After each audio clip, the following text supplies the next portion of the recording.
When I was 11 and my younger brother was 9, I passed to the dark side. We used to regularly prank each other and the rest of our family. Most of the time it was harmless, like removing the light bulb from a closet and then jumping out to scare the person who came inside. We had a pretty good one where we would take all of the chocolate chip cookies out of the container and switch them with oatmeal raisin. Haha. There was one instance though that I crossed the line. I had just seen Home Alone and I had loved the idea of having this really extensive and detailed plans for a trap. I spent a week or two trying to come up with my own crazy plans, most of which were impossible because they involved some sort of catapult. But I did come up with one that I thought was ingenious, and I wanted to use it on my little brother. So while my brother was outside playing, I decided to set my trap. It started with me pouring shampoo and some water in a bucket. Then I took a whole bunch of glue and feathers and poured them all over the shower curtain in the bathroom. I removed the light bulb in the bathroom. Then I took the bucket of shampoo water and dumped it on the floor. My plan was to have my brother come into the bathroom, slip across the floor, and then either fall onto or grab the shower curtain for support. He would then be stuck to the shower curtain and be stuck with a feather cape. It was really stupid, and I was an idiot. Well, it worked. He came into the bathroom, slid across the floor, and hit it into the shower curtain. Only he didn't stop slipping. He slipped and hit the base of his neck on the edge of the bathtub. I don't remember much immediately after that. I think I blacked out. That was 15 years ago. My brother still can't walk. He's stuck in a wheelchair. He has almost no movement from the neck down. He can barely talk, and it is a struggle to get out 1 or 2 words. For me, the worst part is that he can still control his facial expressions pretty well. I apologize to him every day for years. I still do it fairly often now. He always has this look. He smiles and says, "It's okay." He smiles with his mouth, but not his eyes. I've seen him smile for real, but I can see the resentment in his eyes. I'm the worst person alive. I'm an idiot. My girlfriend committed S-word after I cheated on her. I then proceeded to tell her family and all of her friends that she had cheated on me. This happened 2 years ago. Basically, she was an angel, and I was a terrible boyfriend who took her for granted. She was too good to me, and for some reason, it made me resent her. I wanted to hurt her. So I brought a random girl into her apartment while she was at work. I had the key and she had given me permission to go in at any time, and made sure she caught me having intimacy with her when she came in.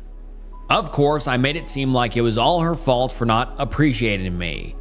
We were both in our mid-20s, and I thought this was just what I was supposed to do as a man. I thought that, as men, we all had an unspoken agreement is that we exist to torture women and pretend it doesn't happen. Anyway, I called her a worthless B-word and dumped her. 3 days later, she committed S-word. I told all of our family and friends that I had caught her in my bed/apartment with another guy, and that she freaked out when I wouldn't take her back. I turned the whole story around. The worst thing is that everyone believed it, as I knew they would. This only furthered my belief about women being inferior and existing to suffer. People always blame women for everything, even when it's clearly not their fault. Lately, I've been feeling guilty and I don't know why. She's dead and gone, but she was really a good girl. And now let's get into some of the top comments. Someone said, "Wow, I'm kind of hoping that the reason you're beginning to feel bad about the situation is that you have taken a long, hard look at yourself and don't like what you see. If this is the case, then there's a slim chance of you growing as a human being and becoming a real man. At the moment, you're a liar, cheat, and a condescending bully. Maybe you're transferring your thoughts about yourself into women. Have you thought about therapy? It might help and in turn allow you to have an adult relationship in the future. I wish you well on your journey." Another person says, "They believe you because it's a believable story that people cheat. They believe you because you are one still here to tell the truth, unlike your girlfriend. She put enough faith in you that it literally destroyed her world when she saw the real you. I just wish all those around you could see you for the sociopathic, misogynistic wolf in sheep's clothing you are. Then maybe you'd change. She was a good girl and you are/were a bad person. You feel guilty, if you even do, because you were in fact guilty of some vile things. Truly admit to yourself your actions, realize the impact, become a better person than you are. You owe her that much at least." And another person says, "You should be the one who's dead. Some soul even slightly better than you is worth living. Remember this till the day you die. You don't deserve to live. You don't deserve happiness. Even death won't free you." And do you know what's scarier than some of these Reddit threads? Not having some extra cash on hand. You know, finding extra money for gaming, shopping, or even travel can just be tough. But what if I told you there's an easy way to earn money just by playing games? That brings us to today's sponsor, FreeCash. FreeCash is an online platform where you can make money simply by playing mobile games. It's completely free to sign up and has a 4.7-star rating on Trustpilot, so it's a legit and trusted platform. Take a look at the interface. You can see all the different games available. This time I downloaded Monopoly Go, because everyone is playing it right now. And just by rolling the dice and building up my boards in my spare time, I've already made money. Just make sure your app tracking is enabled so FreeCash can reward you properly. You can play while watching TV, commuting, or just relaxing and watching one of my videos. I even made a small in-game purchase in Monopoly Go to get extra dice rolls and speed up my progress. And FreeCash gave me cashback rewards for it, so, good deal. When you're ready, you can withdraw your earnings instantly. I'm cashing out via PayPal, but they have other options like crypto, gift cards, and more. Don't miss out. Scan the QR code on the screen right now or click the link over at signupfreecash.com/snook to get a $10 bonus on your first offer. Keep in mind, your interface might look a little different depending on where you live, but the functionality is exactly the same. Go to signupfreecash.com/snook or scan that QR code and start earning today. And now, let's get back into it. And this next confession is from a Ask Reddit question. And the original Ask Reddit question was, "People of Reddit, have you ever killed anyone? If so, what were the circumstances?" And one commenter says, "Throwaway for obvious reasons. When I was 12, I was babysitting for a family in my subdivision. There were 2 little girls and a baby. I had experience babysitting, but wasn't great with babies. I was real nervous and not the most responsible/adult kid anyway. The kids were sitting on the living room floor reading, and the baby started crying from her crib. I picked her up and took her into the kitchen to warm up her milk bottle in the microwave. I simply dropped her. I've been over this 1,000 times in my head, and there is no other way I can explain it. I dropped her. and her head hit the tile floor. She was very clearly dead immediately. The weirdest part is how calm I felt, like I turned into a robot. I told the girls to go to the basement immediately and called my dad and told him what happened. Then I sat at the kitchen table for 10 minutes while he came over. He drove the girls to our house to be with my mom, then drove me and the body to the hospital.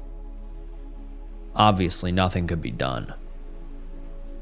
I was not charged because it was ruled an accidental death. There was a chance I could have been charged with criminally negligent manslaughter, but was not, in part because of my age. This was several decades ago, and I still feel it every day. I am a woman, and do not think I can ever have children because of it. The family moved, but until they did, I had to throw up every time I drove past their house or saw one of them in the community. And now let's get into some of the relevant comments. Someone says, "Holy shit, what was the family's reaction?" And the OP replies and says, "I did not have to deal with this much. My dad called them from the hospital. It was the middle of the afternoon and they were both at work. This was over the summer and both my parents were teachers. I know that it was not a good experience for him, but we have never really talked about it. My mom came and picked me up from the hospital, and my dad stayed while they came over. I will never be able to repay him for doing that. I think he thought I was 12 and it would not help to see the parents in hysterics. I saw them at the wake and funeral about a week after it happened. We were a middle-sized suburb, so people knew that it happened while I was sitting. But to the parents' credit, they never said anything nasty about me, or at least I never heard anything like that. It was considered a tragedy in our community, and some kids at school called me baby killer and other real original stuff. But most people were sensitive enough to not say anything or just give me a hug/pity eyes. At the wake, the mom came up to me and hugged me and told me that she didn't blame me. That was pretty much the only time we spoke about it. They moved about a year and a half after it happened. And this next one is very, very disturbing. So viewer discretion is advised, and just trigger warning, this one is graphic. Let's get into it. I am an active predator. Before the morality police jump on me, I'll point out that this is the Confessions subreddit, and that I'm posting because I normally have to keep this a secret, and I felt like it'd just be liberating to just say openly what I'm into and what I do. And if you want to be R word and judgmental, you can just go F off. I know that my preferences and actions aren't consistent with traditional morality, but of course that's all relative to culture. And it's just been my bad luck to live in a time and place where my preferences are considered taboo. So, I'm an active predator, which means that I regularly have intimacy with minors. My preference is between single digits and low teen years. And also, just another disclaimer, I will be censoring a lot. I am not getting into everything he said because truly, this is one of the worst confessions I have ever read, and it is just disgusting. I will not read everything. I will censor a lot of it, but I'll just get into the gist of it. But let's continue. Professionally, I am a minor psychologist. I have 2 PhDs, and I work part-time as an adjunct at a major research university. Obviously, it's part of my job to understand how minors think, and my work has put me in contact with hundreds of minors over the years. I have only had intimacy with a small percentage of them, those whom I can be responsibly confident won't tell anyone, and whom I believe may enjoy the experience. And I'm going to skip a little bit. And he says, in general, I don't care whether my actions will harm the minor when I choose to get intimate with him or her. I have 2 daughters, both aged very young. I have never violated the older one, who's still a teenager. Their mother, my wife, died from breast cancer 3 years ago.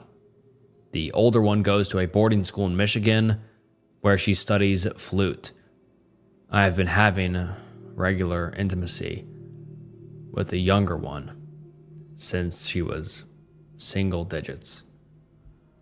I don't necessarily prefer boys or girls. Both are attractive to me. I've always been attracted to minors since I myself was a minor.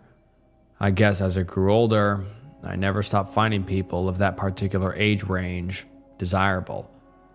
I suppose I generally prefer consensual intimacy, although I also find forced scenarios also intriguing.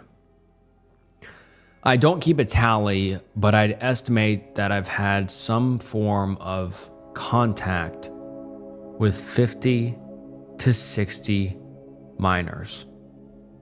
And then he gets into graphic detail of the amount he's had full intimacy with, etc. I can't even say this, it's so gross. He says, I would classify 5 of those encounters as R-word, but the vast majority were in the gray area of consent. I suppose something that some readers may find interesting is that I have met several other predators who have similar preferences to mine. I suppose that many of you would be surprised about several things that I have learned in my interactions with other predators. First, about how many secret predators there are, how exceedingly common this preference is. And I'm not even going to read the second and third reason. And he says how easy it is to get away with it in a society that basically treats predators like witches. If anyone wants to ask me details, note, I will not stupidly reveal any identifying information, so don't bother trying to trick me into giving up my address. Then feel free to DM me, and I'd be happy to answer questions. And the OP's profile was shortly taken down after his post, but let's get into some of the top comments. Someone says, this is one of those things you hope is a troll. If it's then, OP needs to die in a fire. I can't even begin to describe how sociopathic this whole thing reads. I was never abused. I had other shit, but not intimately. My stuff messed me up enough as it was. I can't even imagine what this could have done to the victims. And a lot of the other comments are just people also saying they're predators, and I think it's other people actually confessing to being a predator. It's horrific. It's disgusting. And this is what I say in every single video I've included a predator confession. Like, there's so many predators out there. It's horrifying. Like, you guys truly need to be careful who you talk to on the internet, because you never know who they might be or what their intentions might be. And you just, if you're a parent or if you're a minor yourself, just be super careful about what your own kid is looking at on the internet, who they talking to, what websites are they using? Because, these people are everywhere. And it's disgusting. And that's why I usually like to include a predator confession, because then it just drives home the fact that there's so many out there, and you just need to be careful. Whether it's your little brother, little sister, your cousin, just please be checking on what they're doing online, because the internet is a dangerous place, and there is so many vile human beings on the internet. So yeah, just guys, stay safe, please. And all of these people need to rot in prison for the rest of their life. God, it's just beyond disgusting.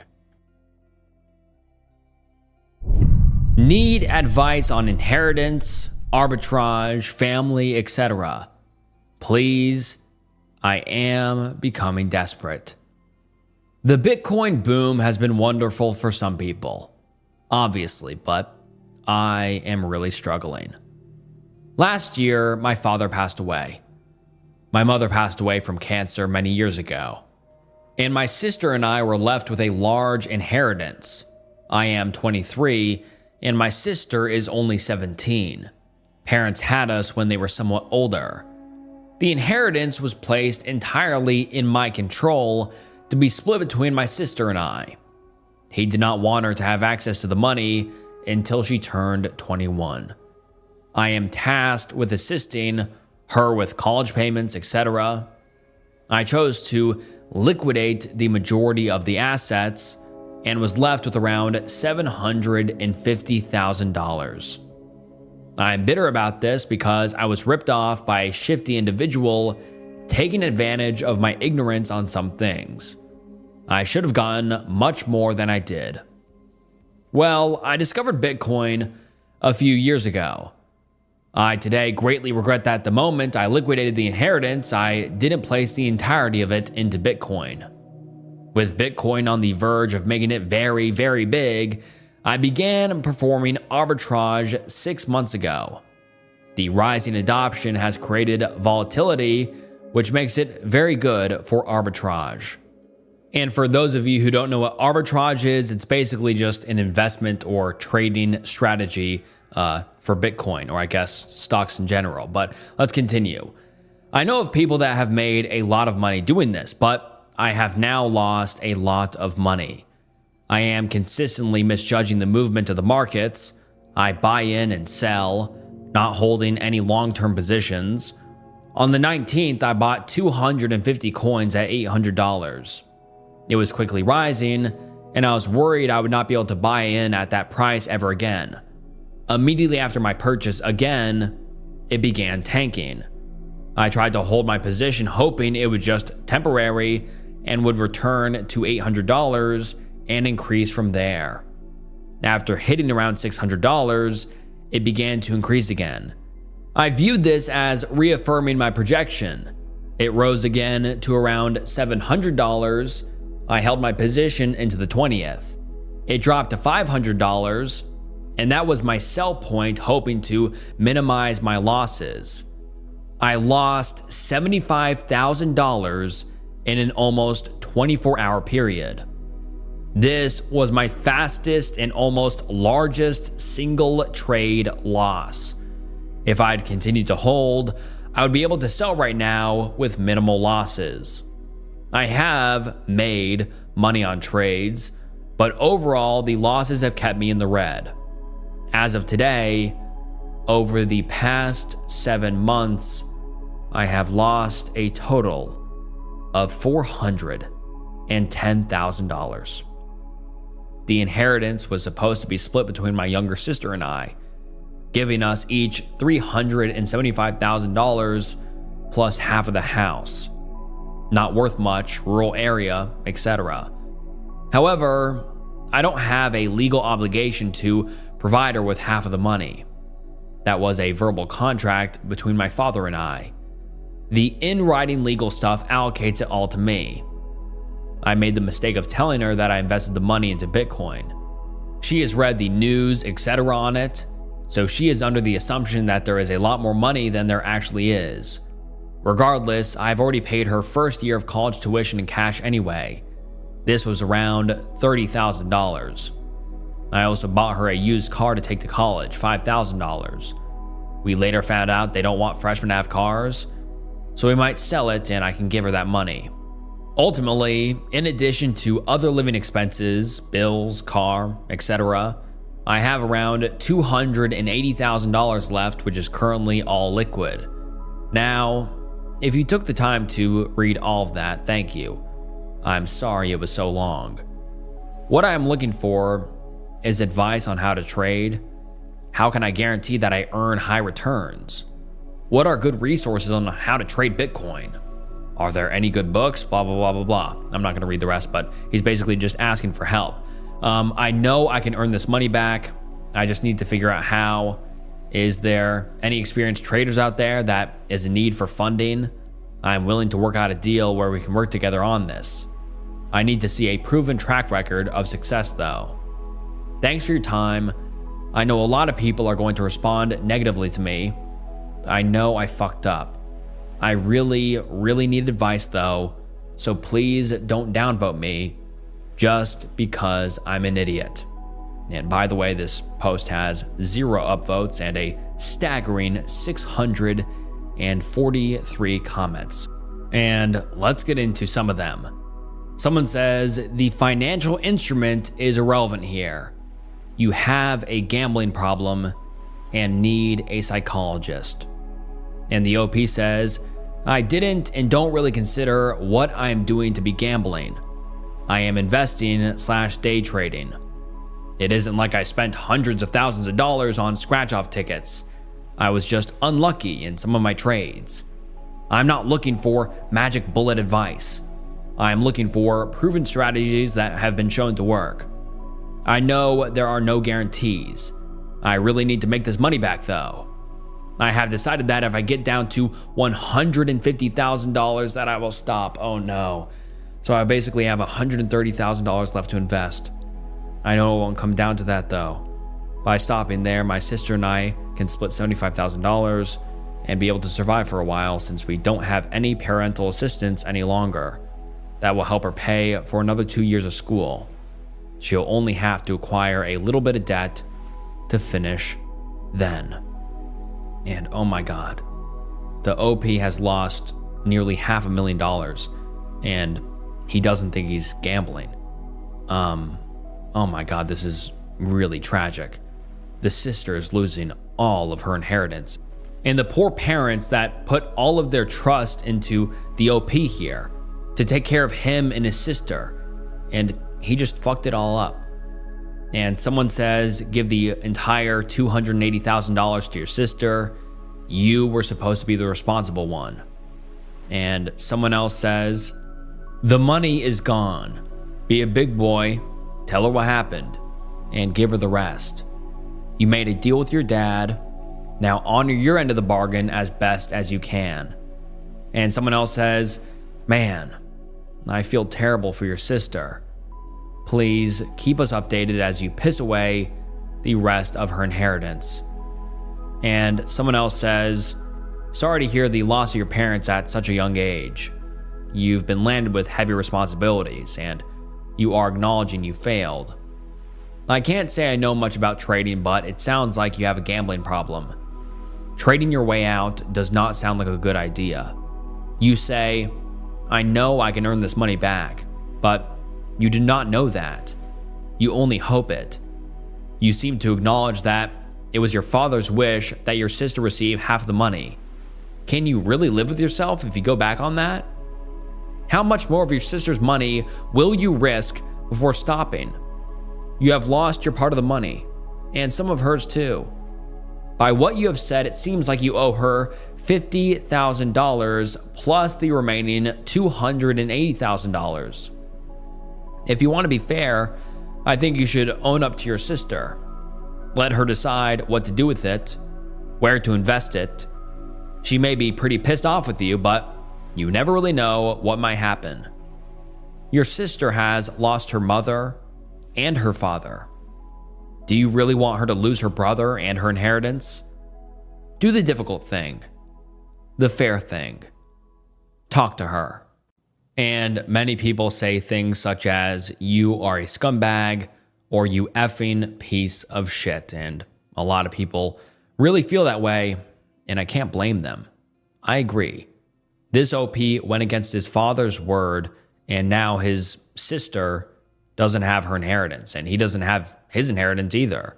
He wasted it basically gambling. And from how the OP is responding in these comments, it doesn't really look like he was going to stop. This was the last official post on the OP's profile, and so we don't know what ended up happening. Although in a few other threads, I did see that people are speculating that he lost all the money and he only got $15,000 from the house. And so I don't know if that's verified. I don't know if that's true, but some people have said the OP came back on a different profile. I can't find it. And he posted that he lost everything, which how he's acting here in the comments, it doesn't seem that far off. The OP says, oh, he's confident he's going to make it back and he's going to make it all back. But, you know, he really is just gambling. I mean, he lost $500,000 in 7 months. That's horrifying. And that was supposed to pay for his sister's education. And more likely than not, he ripped apart the remaining relationship with his sister. I mean, imagine finding out that your brother lost your entire inheritance from your father because he basically gambled it away. That was supposed to pay for your education and to set you up for a good life. And also, I just find it insane in the first place that the OP felt the need to have to day trade with this money. Like, was $750,000 not enough money? Like, that's life-changing money for anybody. And for whatever reason, he decided that wasn't enough and he needed more. I mean, truly, the OP here is just a greedy dirtbag who lost his entire inheritance, or allegedly his entire inheritance, because that's what people were saying. But, I mean, he lost more than half of it, so it's just horrible. It really is horrible, and this is just super, super depressing because, yeah, like I said, from the other people speculating in threads, he lost all of it, and he sold the house for only $15,000 because he had to pay back some money, and he was left with basically nothing. I don't know if that's true, but like I said, I kind of believe it. And everybody in this post was saying, please give your money to your sister, or give the remaining inheritance to your sister. But I mean, it doesn't seem like he did. And yeah, this was a really depressing thread. And I'm sure he ripped apart the relationship with his sister. And I wonder where he is today. I was in prison for 7 years. I saw a man die there horribly. I was a really, really shitty person once upon a time. I was driving drunk at 22 and hit someone and killed them. I served 7 years for manslaughter. I'm not proud of it, and it's my greatest shame in my life. I try to just live each day a little bit better than before, and live in such a way that I make amends for the life I took. In prison, I tried to take advantage of a lot of the programs there. I learned how to be an electrician, but it wasn't a great place. I was in Max for the first 2, but I got moved there due to good behavior. That maximum security prison was the most terrifying place I've ever been. Most of the guys are serving 10+ year sentences for super violent shit and know they're gonna die there, so they got nothing to lose. I was put there because I killed someone, and the minimum security prison was full at the time. I survived by just keeping my head down and minding my own business. If I saw something going down, I kept my mouth shut. I managed to get assigned to laundry duty, which was one of the best jobs. I was carrying a full load of dirty shit one day, about a year in, when I came into the laundry room and saw a group of guys holding a guy down and stabbing them over and over. Unfortunately, they heard me and their leader turned to me and looked at me while holding the knife in his hand. He calmly said, "What do you see here?" I looked around and said, "Nothing but laundry." He walked right up to me, looked me dead in the eye and said, "You see anything else?" I said, "No, sir. Nothing at all." He nodded and said, "You should go then." I turned on my heel and walked out while that dude was lying there bleeding out and gurgling. Obviously, the guards asked me about it since I was working, and that guy was found dead in my work area just outside the camera range. I told them I didn't see anything. They offered to make petitions to get me time off my sentence or even get me out of Max. I didn't budge. I told them I didn't see nothing or know nothing. I knew that they wouldn't move me soon enough, and if I was found out as a rat, they'd probably do worse to me. They were pissed because they knew I had to know something, but thankfully, they didn't punish me. Thankfully, I got transferred to minimum security the next year due to good behavior, and Max was getting crowded. Things were a lot more chill there, but I never told anyone about what I saw that day. Eventually, I got out and got a job and started getting my life back on track again. I'm doing better now, but that shit is definitely still with me, but I'm more haunted by the man I killed. I joined AA and go every week, and just got my 5-year chip, and I've been seeing a counselor a lot. I don't think I can ever make amends, but I'm trying to put good out there now. I am a convicted predator, and this is what I want the public to understand. A common misconception about predators is that they are all heartless, violent R-wordists. If there was an organization that could send public messages anonymously to try and raise awareness about the truth about many predators, what would you like to say from a personal perspective? Here's what I would like to say. I'm a predator, but I didn't ask to be this way. I just am. I don't have a cold heart, and I'm not motivated to intentionally cause any harm to anyone. I am as nice and empathetic as anyone, but sometimes get strong desires to do bad things. Due to the judgment, hate, and misconceptions about all of us, I feel very isolated in this world and that nobody can help and support me. This makes me feel very depressed and more likely to get into worse situations. If I were not so discriminated, I might feel more motivated to deal with my problems as best as I can. Sadly, there is not enough help for us kind of people, or anywhere near enough research into this kind of problem. If there was safe help, even for people without convictions, much like there is for those with drug addictions, I feel this kind of problem could be made better for many. Although, let's get into some of the top comments. Someone says, "You say you don't have a cold heart or intentionally want to hurt anyone, yet you've acted on these urges. While you may truly believe your own bullshit, you know exactly what this does to young minors emotionally, mentally, and physically. This would be different and easier to believe had you not acted on your urges, but you did, and as the victim of a predator, I would just like to say, fuck you." And someone else says, "You idiot, you are convicted. That says you did horrible things. Go rot in hell, MFer." Killed someone, told nobody. Throwaway account for obvious reasons, and I'm pretty drunk right now, so please take that into account. Luckily, there is an autocorrect on the Reddit website, so I won't look like a total idiot, except for what I'm about to describe. I've actually told 2 people what has happened. The first person was a pastor from a church I don't frequently go to, and the other was a chaplain who does reach outs to civilians from one of the military facilities I work near. Not going to mention which. But I've never actually told this to anyone else, and I feel empty and want outside input. Not just someone who will tell me everything is going to be okay, and that I was acting in self-preservation, blah, blah, blah, blah, blah. I want obvious input, and so I kind of want to reach out here for some of that. This happened a few months back, and if you look into the police reports, I don't even know how you do that, you'll have hopefully a hard time figuring out when and who it was. I went out one of the mornings I was off work to grab some beer from the local brewery.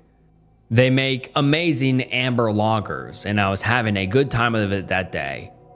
It was around 10:30 a.m., and when I left, I saw this weird dude talking on his cell phone in the Jeep, looking at me like I didn't have pants on or something. Anyways, I left and thought it was weird. I get back to my apartment complex like 20 minutes later, beer in tow, and this guy was at my front door. He didn't seem to be paying attention to me, and as I approached, I could see he was trying to break in. He had this metal shank looking thing and was punching my doorknob with it. Anyways, whatever he was doing was not normal, and I freaked out. I walked up and grabbed him by his shirt collar and pulled him hard from the door because I literally did not know what else to do. I should have called the cops, I know, and I look back on that situation now thinking about what I could have done differently almost every day it seems. My door is 2 stairs up from the concrete walkway, and when I pulled him, He lost his balance and I basically ended up throwing him to the ground. His head hit the concrete and he fell unconscious.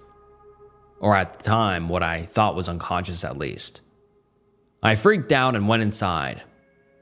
I sat in my chair in the living room, freaking out about what happened. I didn't really know what was going on, and for some reason, I kept thinking about how weird it was my beer was on the ground outside and was gonna get warm. I have no idea why that was my main focus, but it kept coming back to my mind over and over and over again. Anyways, about a half later, I went outside my door, and since nobody else was around, I grabbed my beer and drove away to escape the situation. I honestly thought that guy would wake up and leave, and it would never be an issue. When I drove away, I could see there was some blood on the ground, but I didn't look too closely. He was still laying there, though. I came back several hours later, and when he was still there, I called the police. They sent out an ambulance and like 4 cops showed up. I gave them a report and someone, I don't remember who, I wasn't paying attention, took the body away. To this day, I don't know how to feel about it. I can't help but feeling like I'm a monster for not telling people, but I was also trying to protect myself and my wife. I've not even told her about it, and she was in the basement the whole time playing games or something. What should I do? Who do I talk to about this? Should I turn myself in? Is it already too late? And let's get into the top comments. Someone says, he obviously had intent to do harm. You're in no fault, dude. Don't beat yourself up about it. You didn't have the intention of killing him. He brought it upon himself. And the OP replies and says, I appreciate the sentiments and I understand rationally, but it doesn't make me feel that much better, to be honest. And someone else says, turn yourself in.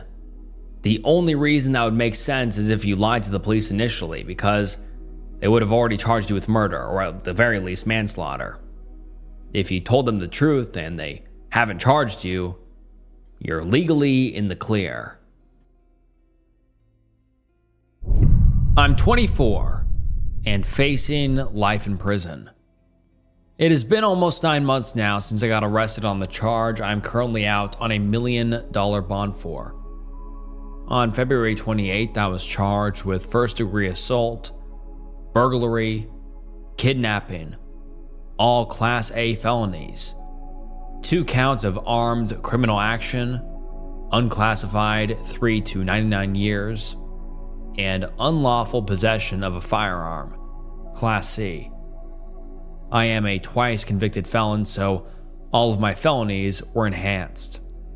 In Missouri, we have what's called prior and persistent offenders, our version of the 3 strikes law. On the 30th of April, I found a bondsman who would take 40 grand, or 4% of my bond, though I was actually initially released on just 1.5%, or $15,000. I've been on 24/7 house arrest since then, with my next court date being in January. No sign of when this will be wrapped up yet, and to be honest, I kinda like it that way. They have me totally locked down, and I can't even work. The only case in which I can leave the house are either medical or to see my lawyer, which with the pandemic going on, obviously I can't really take up either of those options either. I'm not complaining at all. Not mad at the system. Not feeling the least bit vindictive for that matter. I've had plenty of time to make peace with myself and those close to me. Honestly, I'm just bored. Lonely. I don't really have any friends anymore. Everyone I associated with was a lowlife and I can't do it anymore. I am 9 months clean and turned 24 on the 13th of this month. If anybody has any questions or advice for me, it would mean a lot. It would be nice to be able to get some of this off my chest. Thank you in advance for your interest if you care to engage. Hit me with anything. I've heard it all. I can take criticism. And let's get into the top comments. Someone says, so what's the story? And the OP says, I'm accused of firing rounds at an individual in an attempted armed robbery/burglary. There were 2 other people involved. Let's just say, it didn't go like they're saying. I don't really even remember the day all too well. I know I was far too drunk to do what they're saying I did. Hell, I was asleep when the cops surrounded my car and arrested me, pulled me out, and beat the shit out of me. Another user says, I would just find a way to leave the country and start a new life somewhere. Find somewhere remote and take on a new identity and call it a life. And the OP responds and says, I could. I honestly really could. The problem is, for one, I'm broke. And also, you gotta understand, we're talking about a $1 million bond here. I may have paid the bondsman to personally get me out of jail, but if I run and flee, my cosigner has to pay the $1 million. It's tempting, but ultimately, I couldn't do that to my mom and dad. And also, I want to spend as much time with them as possible. My grandma as well. She's 90 and is sick, but thankfully she's beating it like a champ. This moment of lockdown is a time to reflect and try to establish myself as a respectable individual too. And someone else says, if you did what you're charged with plus prior felonies, to be honest, you deserve it. If you didn't, then I'd do whatever I can to get out of the country if I were convicted, but still had to go to the prison myself. Anything is better than life in US prison. And the OP responds and says, it's hard to get across to people how much charges change and how they are always trumped up at the beginning. They grasp for straws. You know what the kidnapping was? My female codependent on this case told the police that I was planning on tying the victims up in the closet. Literally hearsay. And no one was kidnapped. It wasn't even talked about. In fact, I didn't even know where I was. I was so drunk and effed up, I to this day can't identify the faces of any of the victims. I believe that's because I never even saw a thing. Occam's razor tells me I was asleep, considering I was completely uncoordinated. The kid with me was driving the car and holding onto my grandpa's pistol, the one used in the shooting. The shooting, by the way, the assault charge, somebody fired 3 rounds into the bottom of the glass door, apparently because he said they owed him money. Silly. The bullets were from a .25 and didn't even penetrate through the second layer of glass. No excuse for my behavior. Nobody was hurt, thank God. Does that excuse me being there? Having a weapon of my family's in the car, not for robberies? No, absolutely not. I should have been at home, resting, not accompanying someone to some shit I wasn't even aware of. Stupid. Plus, those kids were terrorized, possibly traumatized. That is something I will have to live with for the rest of my life, whether I did anything or not. Thank you for the comment. God bless. And someone else says, I've been arrested and gone to prison. They will charge you with everything you did, but only convict you of a couple charges if you take the plea deal. Previous felony convictions don't give you enhancements. Now, if they were for the same charges or you went to prison, you were already convicted of them, yeah, you get the enhancement if you went to prison. But since you had a firearm as a felon, then you will do a minimum of 10 years, and they will most likely be giving you at least 1 strike since there was an assault and kidnapping, since you had the gun during the crimes. Gun charge will most likely stand, and so will the kidnapping and assault. They may or may not drop the armed criminal action and burglary. If a strike, you will get at least 20 years at 85%, first strike, then 90% second strike, and 100% third strike with a minimum of 25 to life. It all demands on your past and how bad the crimes were. But from my experience, there will be at least a sentence of 20 years if no strike. You will serve 5 if you keep your good time credits. If you run, you will get the maximum plus of 5 years.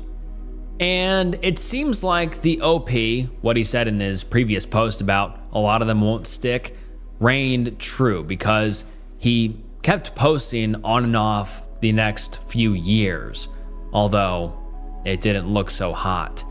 He made a few posts about talking about drugs and saying how he was struggling with drug addiction and one of his last posts on his profile says, "I just tried C drug for the first time, and wow."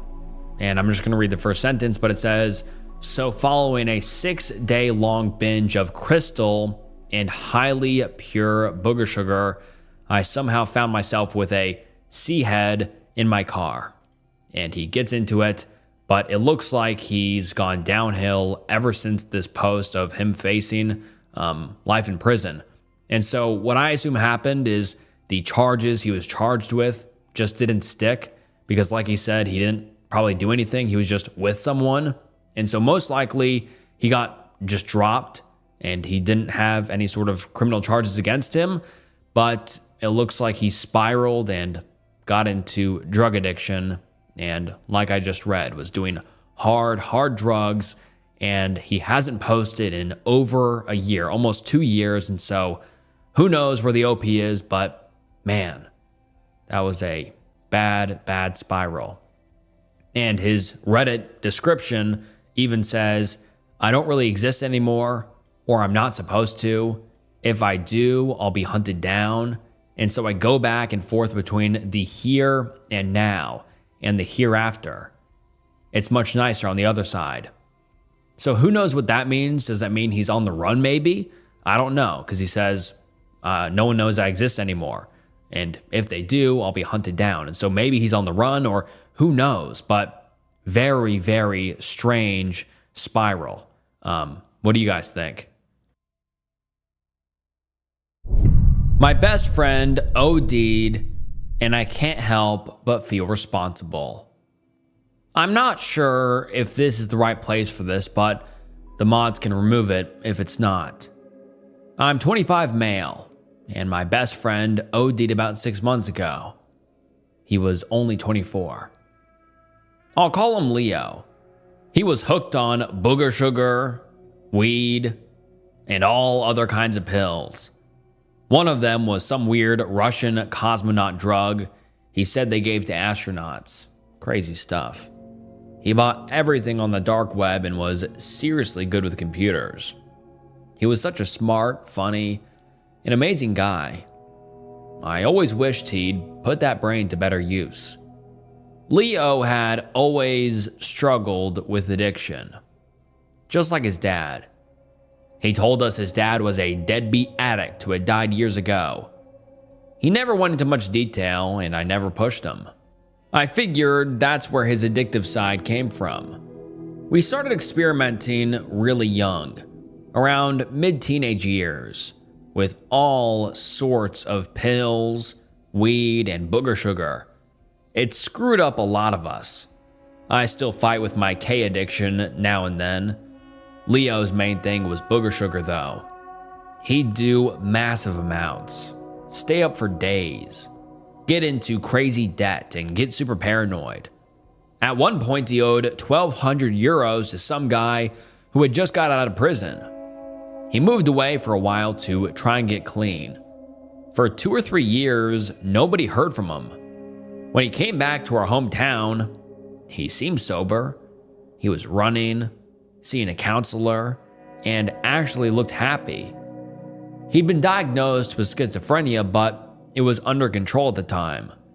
It felt like I had my best friend back.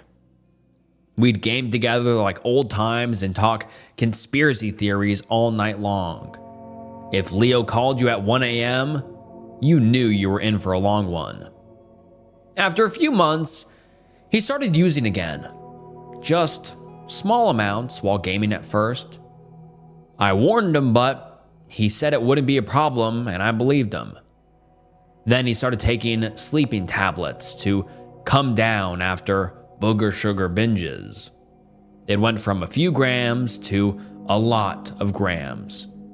He was funding it by gambling his benefits and by buying extra booger sugar to sell so he could use the profit himself. Things got really bad.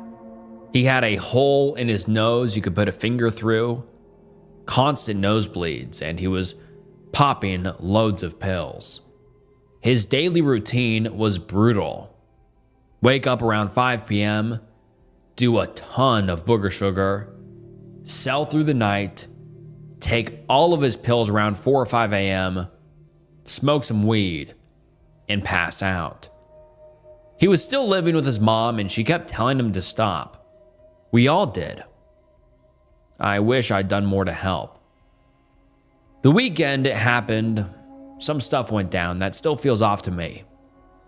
He got robbed at his back door by someone he thought he could trust. That destroyed him, and he went on a massive booger sugar binge. I was texting and calling him nonstop. I loved him like a brother. Then he went quiet. His mom had said she was getting his uncle from Ireland to come take him away and sort his head out. I told him it might be a good idea, but he didn't want to hear it. The night before the uncle was supposed to show up, Leo stopped answering his phone. A couple days later, we heard there'd been a police car at his mom's house. Some friends went round to knock on the door and ask what was going on. His mom opened it and just said, "He's dead," before slamming the door in our faces. He'd done his usual routine, taken his sleeping pills after the booger sugar, gone into the kitchen to roll a joint, and OD'd right there on the floor. Legs crossed, weed half rolled in his hands. His mom found him like that the next morning. I knew exactly what he was taking and how dangerous it was. I stood by and didn't do enough. Now he's gone. Later, we found out the uncle was actually his dad, the one he'd said was dead all those years. He must have really hated him. That question still eats at me. Did Leo do it on purpose because his dad was coming to take him away? He was smart. He knew all the dosages inside out. He'd even told me the lethal amounts to try and reassure me when I worried. I'll probably never know if it was an accident or if he chose to go. Maybe that's for the best. A month before he died, my girlfriend and I had split up. I still loved her. Leo told me he'd help me get her back. After he passed, she saw the fundraiser for his funeral and reached out. We're back together now. In a weird way, he kept his promise. But I'll always feel like I let him down. Rest in peace, brother. See you on the other side. I robbed a man of $15,000 and don't feel bad about it at all. Okay, it all starts about 5 years ago as I worked as a cashier at a gas station. Every day, about 4 p.m., a certain construction worker would come in and flirt with me. Even after several days of me telling him I don't feel comfortable with him doing that, after his persistent flirting, he proceeds to buy lottery tickets. Today, he bought a ticket and won the exact amount of money he bought the original ticket for back. He tells me to buy another card with that money, and out of nowhere, the dude won $15,000. At the time, I was shocked, but I kept a straight face. I then told him the card wasn't worth anything, and he never questioned me as he left the store. He won't ever know, but I hope this is karma to him for being a douche. I still have the ticket, and I'm not sure what to do with it. And now let's get into some of the top comments. Someone says, "You're a shitty person if you actually think you can justify stealing $15,000 of a dude who wouldn't stop flirting with you. If this dude comes back regularly, give him his damn ticket." And someone else says, "You're a loser, and I wish the worst for you." And someone else says, "I seriously hope you don't plan to cash it in. Not only is what you did wrong, and in no way karma for someone being pushy and rude in their flirtations, but you realize this sub has over 1 million subscribers, right? Not to mention people that come here by chance aren't subs. What you did was illegal, and you already run a risk of being caught, even before you confess to what you did online in a public forum. If someone was motivated, they could easily trace this back to you. Whether you apologize to him and give it back and hope to God he forgives you and doesn't try and press charges is your prerogative. But please don't try and benefit from this monetarily when what you've done is theft. Wife of 15 years admitted to cheating. I am dead inside. My wife and I have been together for 15 years. She recently admitted to cheating on me. It was early in the relationship, maybe around the first year. We were in a rough patch. It was bad for a few weeks, but eventually we made up and everything was fine again. We spent the next 15 years building a life together. During that time, we both went back to school and received 2 degrees, 4 total between us. We moved in together. We got engaged. We got married. We bought a house. We had kids. And then one day she calls me into the room. She's sitting on the couch. She's crying. I don't know why. She tells me, totally out of the blue, that she cheated on me. It was during that rough patch in the first year. She just couldn't hold it in anymore. She wanted there to be no secrets between us. I wasn't mad. That was a little strange. I thought I should feel outraged. I figured it was because I loved her so much. Love conquers all, so I thought that I forgave her. I did feel a strange, subtle sensation. I didn't understand it at the time, so I ignored it. As the days and months went on, I started to lose interest in things that I enjoyed. I stopped doing projects around the house. I didn't talk much to my wife. I was just kind of going through the motions. It gets a tiny bit worse every single day, almost imperceptibly so. Now I understand what that feeling was. That weird, subtle twinge deep inside me. It was my heart breaking. I am hopelessly depressed. My marriage is a sham, and my life is a lie. I've spent my entire adult life pouring everything I had into this relationship, only to find out that she poisoned it way back at the starting line. I don't want much out of life. My parents split up when I was very little because one of them cheated, and I had a terrible childhood because of it. My goal in life, ever since I was a teenager, was to rebuild the life that was taken away from me so that one day I could give it to my eventual children. And I had done it. I married the woman that I loved. We lived in a nice house in a good school district, and we had healthy, happy kids. Most people go through life without ever realizing their dreams. I achieved mine before I was 30. And now the dream is a nightmare. That home is a prison. I get up every morning and convince myself to live the life for one more day. I don't know what to do. Edit. Wow. I really didn't expect so much feedback. Thanks to all who have taken the time to respond. Even the trolls. Some of this stuff made me laugh. I still don't know what we're gonna do. There is a lot of different advice here, and that has given me a lot of perspective. I think that's what I need the most right now. If nothing else, you guys have given me some new ways to think about this, so thank you to everyone who has given me legitimate support no matter which side you fall on. I guess there is also some confusion about the timeline.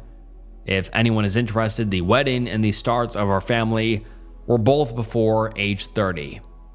I am pushing 40 now.